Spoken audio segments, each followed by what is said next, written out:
Hi പറഞ്ഞേ. Welcome to my YouTube channel. Hi. ഒരു ഫ്രാങ്കിഷ് എടുത്തു എല്ലാവർക്കും. ആയ് ചക്കര ഉമ്മ പഞ്ഞി. ബൈ. നമ്മളെന്തും ഉണ്ടാക്കാൻ പോകുന്നത്? നമ്മൾ കപ്പ ബിരിയാണി ഇതാരെന്നറിയാവോ? ഇതെന്റെ യൂട്യൂബ് ചാനൽ ഇടാൻ പോകുന്ന വീഡിയോ. ഓക്കെ, ഇതിപ്പോ നമുക്ക് 1 കിലോ അരി. എത്ര? 1 കിലോ. 1 കിലോ അരി, 1.5 കിലോ കപ്പ. ഹോട്ടൽ സ്റ്റൈൽ കപ്പ് ബിരിയാണി വെക്കാൻ പോവാ.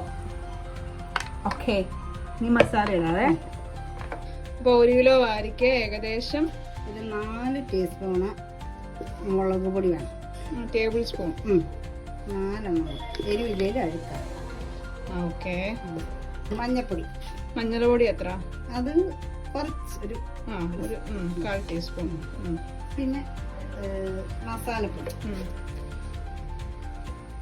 ഗരം മസാല. ഗരം മസാല എത്ര വേണം? മസാല 1 ടീസ്പൂൺ നിറച്ച് വേണം. 1 ടീസ്പൂൺ, ഒരു കുറച്ചുകൂടി ഇട്ടാലും കുഴപ്പമില്ല. പിന്നെ മല്ലിപ്പൊടി. മല്ലിപ്പൊടി 1 ടീസ്പൂൺ മതിയാകും. പിന്നെ ആവശ്യത്തിന് ഉപ്പ. നമ്മളിപ്പോൾ ഏകദേശം 1 ടേബിൾ സ്പൂണോളം ഇട്ടിട്ടുണ്ട്. പിന്നെ ആവശ്യമെങ്കിൽ മാത്രം ഇട്ടോ. പൊടികൾ മാത്രമേ ഉള്ളൂ, വേറെ പച്ചക്കറികളൊന്നും ഇല്ല. വേണ്ട.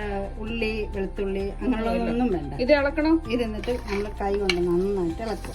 ഓക്കെ. ഇതിപ്പം തീർത്ത് ഇതിന് ഇച്ചിരി വെള്ളമില്ല, കുറച്ച് 1 ഗ്ലാസ് വെള്ളം ഒഴിക്കും. ഓക്കെ.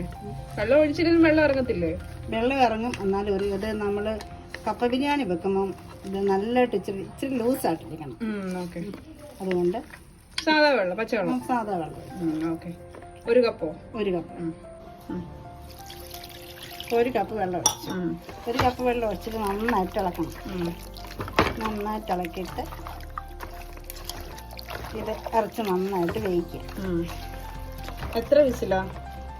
ഇത് ഒരു 2 വിസിൽ വന്നിട്ട് പിന്നെ സിമ്മയിലിട്ടാൽ കുറച്ച് നേരം ഒരു 10-15 മിനിറ്റ് കൂടെ വെക്കണം. വെന്തില്ലെങ്കിൽ ഹൈ ഫ്ലെയിമോ മീഡിയം ഫ്ലെയിമോ? ഹൈ ഫ്ലെയിം ആദ്യം വെക്കുക, അത് കഴിഞ്ഞിട്ട് മീഡിയം ഫ്ലെയിം വെക്കുക. ഓക്കെ. ഹൈ ഫ്ലെയിമിൽ 1 വിസിൽ വരിക, മീഡിയം ഫ്ലെയിമിൽ 1 വിസിൽ വന്നിട്ട് ഒരു 15 മിനിറ്റ് വെക്കുക. ഇറച്ചി വെന്തില്ലെങ്കിൽ കപ്പ നമ്മൾ ഇടുന്നേ അത് ഇറച്ചി ഇളകിയില്ലെങ്കിൽ ടേസ്റ്റ് ഇല്ല. ഓക്കെ. അപ്പൊ നമുക്ക് ഇതിനെ അടച്ചു വെക്കാവേ. വന്നു കഴിഞ്ഞിട്ട് പിന്നെ ഒരു 15 മിനിറ്റ് സിമ്മ വെച്ചാലും മതി, എന്നാലേ അത് വേഗത്തുള്ളൂ. ഒരു സ്റ്റീം വരണം, വിസിലില്ലാതെ. കപ്പ പൊളിച്ച് നമ്മൾ കപ്പ വേവിക്കുന്ന കണക്കിന് വേവിച്ചെടുക്കണം. അതാരെ സിസ്റ്റർ കയറുന്നോ വീഡിയോയ്ക്കകത്ത്? കപ്പ ബിരിയാണി വെക്കണം.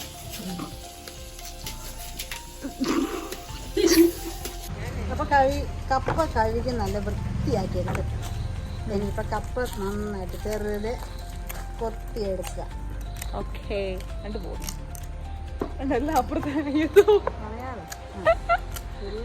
കപ്പയ്ക്ക് 50 രൂപ. കപ്പയ്ക്ക് ഭയങ്കര വിലയാണ്. 3 കിലോ കപ്പയ്ക്ക് 150 രൂപ. കോട്ടയത്തോ? കോട്ടയത്ത് നിങ്ങളുടെ കപ്പയ്ക്ക് വില കൂടുതൽ, ഞങ്ങളുടെ കപ്പയ്ക്ക് വില. ഓക്കെ. നമുക്കിട്ട് ഹായ് പറഞ്ഞേ. ഹായ്. വൃത്തിയാക്കി എടുത്തിട്ടുണ്ട്. ഇനി വെള്ളം ചൂടാക്കിയിട്ട് കപ്പ അതിൻ്റെ അകത്തോട്ട് ഇടുക. കപ്പ വെന്ത് ഊറ്റി മാറ്റി വെക്കുക. ഇനിയിപ്പം കുക്കറിലോട്ട് വെള്ളം വെച്ച് വെള്ളം നല്ലോണം തിളക്കണം. എല്ലാം ചെയ്യാമേ? നല്ലതായിട്ട് തിളക്കണം. വെള്ളം ആയിട്ടോ. അപ്പൊ നല്ല വെള്ളം ചൂടായി വന്നപ്പോഴത്തേന് നമ്മൾ മുമ്പേ അരിഞ്ഞ് വെച്ച തിളച്ച വെള്ളത്തിനകത്തോട്ട് കപ്പ ഇടുക. കൈ പോകുന്നു. അപ്പൊ ഞാൻ കപ്പ അതിൻ്റെ അകത്ത് കുക്കറിനകത്ത് ഇട്ടു. ഒറ്റ സ്റ്റീം വരുമ്പം കുക്കർ ഓഫ് ചെയ്യണം. കപ്പ ഒത്തിരി വെന്ത് പോയാൽ കപ്പ ബിരിയാണി ടേസ്റ്റ് ഇല്ല. 1.5 മുറി തേങ്ങ, ഒരു 10 ചുമന്നുള്ളി, ഒരു 8 അല്ലി വെളുത്തുള്ളി, കുരുമുളക് പൊടിയല്ല, മുഴുവനുള്ള കുരുമുളക്, അത് ഒരു പിടി ഇടുക. പിന്നെ കുറച്ച് കപ്പയ്ക്കൊരു മഞ്ഞപ്പൊടി. എന്നിട്ട് ഇതെല്ലാം കൂടെ കപ്പയ്ക്കകത്തിട്ട് ഇളക്കണം. മിക്സിക്കകത്തിട്ട് ഒന്ന് ചതച്ചെടുക്കണം. ഒത്തിരി അരഞ്ഞു പോകരുത്, ഒന്ന് ചതച്ച്. കുരുമുളകൊക്കെ ഒന്ന് നല്ലതായിട്ടൊന്ന് അരയണം, ഒത്തിരി അരയില്ല, എന്നാലും മീഡിയമായിട്ട് അരയണം. എന്നിട്ട് ഫുള്ള് ഇതാ ചതച്ചെടുത്തിട്ട് ഇറച്ചി വെന്തിട്ട് ആ കപ്പ ഊറ്റിയിട്ട് ആ കപ്പ ഇറച്ചിക്കകത്തോട്ട് ഇടുക. എന്നിട്ട് ഈ അരപ്പ് തേങ്ങ അരച്ചത് അതിനകത്ത് ഇട്ടിട്ട് ഒരു സ്റ്റീം വരണം. സ്റ്റീം വന്നു കഴിഞ്ഞാൽ നമുക്ക് ചെയ്യുമ്പോൾ കാണിക്കാം. ഓക്കെ.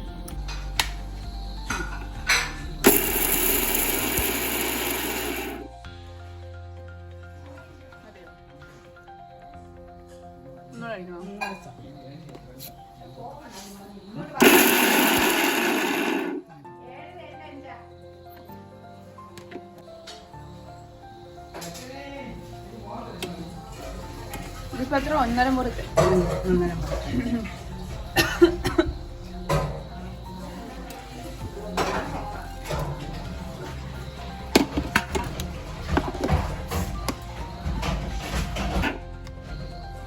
ഇത്രയും ചതഞ്ഞാൽ മതി കേട്ടോ.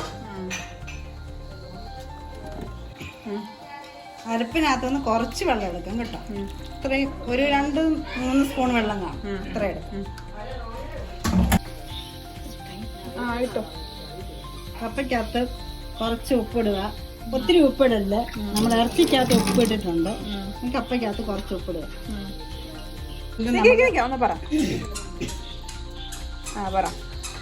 കപ്പയ്ക്കകത്ത് നമ്മൾ ഉപ്പൊക്കെ ഇട്ട് കപ്പയൊന്ന് ഇളക്കി.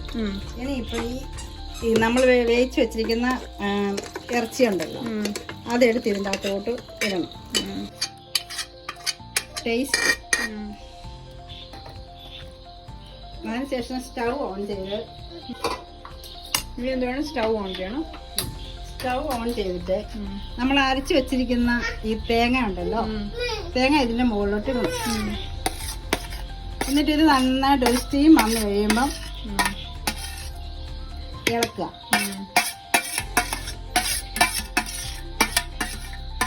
ഇനി നമുക്ക് വെയിറ്റ് ചെയ്യാം, സ്റ്റീം വരട്ടെ. അപ്പോൾ ഒരു വിസിൽ വന്ന് കഴിയുമ്പോഴത്തേന് പതുക്കെ ഗ്യാസ് ഓഫ് ചെയ്യുക. എന്നിട്ട് ആ സ്റ്റീം ഫുൾ പോകാനായിട്ട് വെയിറ്റ് ചെയ്യണം. എന്നിട്ട് നമ്മൾ ഈ കുക്കറിൻ്റെ അടപ്പ് മാറ്റിയിട്ട് ഈ മിക്സ് എല്ലാം കൂടെ നല്ലതായിട്ടൊന്ന് കുഴച്ചെടുക്കണം. നമ്മൾ കപ്പയൊക്കെ വേവിക്കുന്ന കണക്കിന് എല്ലാം കൂടെ നല്ല രീതിക്കൊന്ന് മിക്സ് ചെയ്യണം. കാര്യം നമ്മൾ അരപ്പൊന്ന് മുന്നേ മിക്സ് ചെയ്യാണ്ടാണല്ലോ വെച്ചത് ഒരു സ്റ്റീം വരാനായിട്ട്. അപ്പോൾ ഇതെല്ലാം കൂടെ നല്ലതായിട്ട് മിക്സ് ചെയ്ത് കുഴച്ചെടുക്കുക. അതിനുശേഷം ഉപ്പ് വേണമെന്നുണ്ടെങ്കിൽ ഈ സമയത്ത് ഉപ്പ് ആഡ് ചെയ്യാം. നമുക്ക് കുറച്ച് ഉപ്പിൻ്റെ കുറവുണ്ടായിരുന്നു കഴിച്ച് നോക്കിയപ്പം. പിന്നെ നമ്മളത് ആഡ് ചെയ്തു, അതങ്ങ് ബാലൻസായി. വാരിക്കറിക്ക് നല്ല ടേസ്റ്റായിരുന്നു കേട്ടോ. അതിൻ്റെ മസാലയ്ക്കൊക്കെ നല്ല ടേസ്റ്റായിരുന്നു. ഈ പറയുന്നതിനനുസരിച്ചിട്ട് നിങ്ങൾ ഉണ്ടാക്കിക്കോ കേട്ടോ. അപ്പം ഞങ്ങളുണ്ട് കുറച്ച് നേരം റെസ്റ്റ് ചെയ്യാൻ വെച്ചു. അപ്പോഴത്തേന് ഇത് നല്ലതായിട്ട് പിടിക്കുമല്ലോ. ഇച്ചിരി കളർ ഓടിപ്പോയി, പക്ഷേ സ്റ്റിൽ സൂപ്പർ ടേസ്റ്റായിരുന്നു. എന്താ പറയുക, ഒത്തിരി ഡ്രൈ ആയിട്ടൊന്നും അല്ലായിരുന്നു, ഇച്ചിരി എന്താ പറയുക ലൂസായിട്ടായിരുന്നു. അതുകൊണ്ട് നല്ല ടേസ്റ്റായിരുന്നേ കഴിക്കാൻ. ഉച്ചയ്ക്ക് കഴിക്കുന്നതായിരിക്കും ഒന്നുകൂടെ ബെറ്റർ. അപ്പോൾ ഗ്യാസൊന്നും കയറാണ്ടിരിക്കും. വൈകിട്ട് കഴിച്ചാൽ ഹെവി ആയിട്ട് നമുക്ക് ഫീൽ ചെയ്യും. ബട്ട് സ്റ്റിൽ നല്ല മഴയൊക്കെ ആയതുകൊണ്ട് സൂപ്പറായിരുന്നു. അപ്പോൾ ട്രൈ ചെയ്തിട്ട് അഭിപ്രായം പറയണേ. ബൈ.